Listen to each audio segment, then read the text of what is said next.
Air plants look amazing on your wall, but they're probably dying right now and you don't even know it.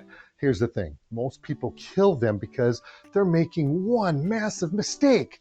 These plants can actually and literally live forever if you do this one simple thing. I'm Nick Fedorov, host of the award-winning PBS KLCS TV show Things Green, and I'm about to show you the secret that keeps air plants thriving for decades. You're going to feel like a plant genius after this. Stick around to learn the trick. Don't forget, like and subscribe. Have you ever heard of Tillandsia? Well, we probably don't know what that is, do we? Well, but you probably do. How about air plants? You ever hear of air plants before? Let me tell you something. Air plants are uber awesome. They're usually cute little things like this. They're very expensive, but they are plants that probably get the most abuse, and they're probably one of the plants that die more often. And I don't know if you know this, but air plants, they can actually grow for a very long time. These plants thrive. They don't have to grow in the soil. They thrive and they grow in the wild off of trees and maybe between rocks or on rocks or bark and places like that.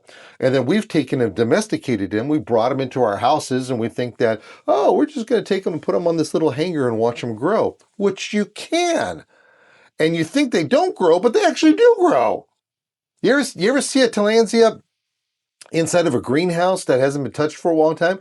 It just keeps on growing and growing and growing. It is really, really cool. Now, the thing of it is that a Tillandsia, you got to remember, usually comes from like a rainforest or someplace, or just a forest in general. So they need to have moisture.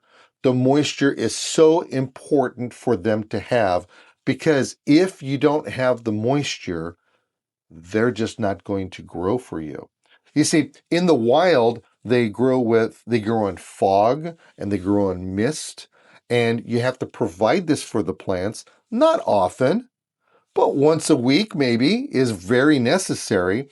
In fact, I have a Tillandsia that we've watched just a slow death.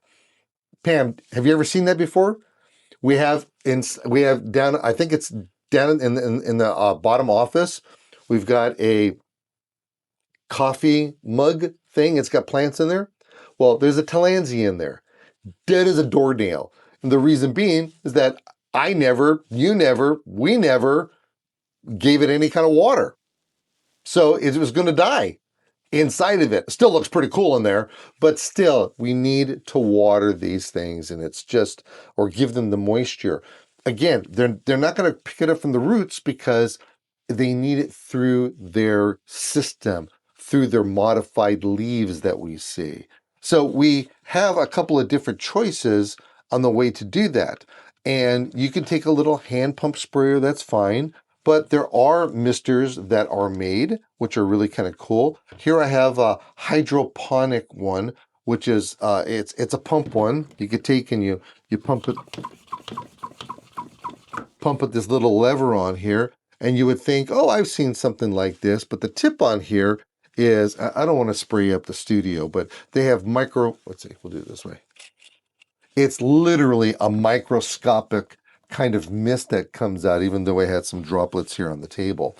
And then I have another one over here, which this one's actually kind of cool.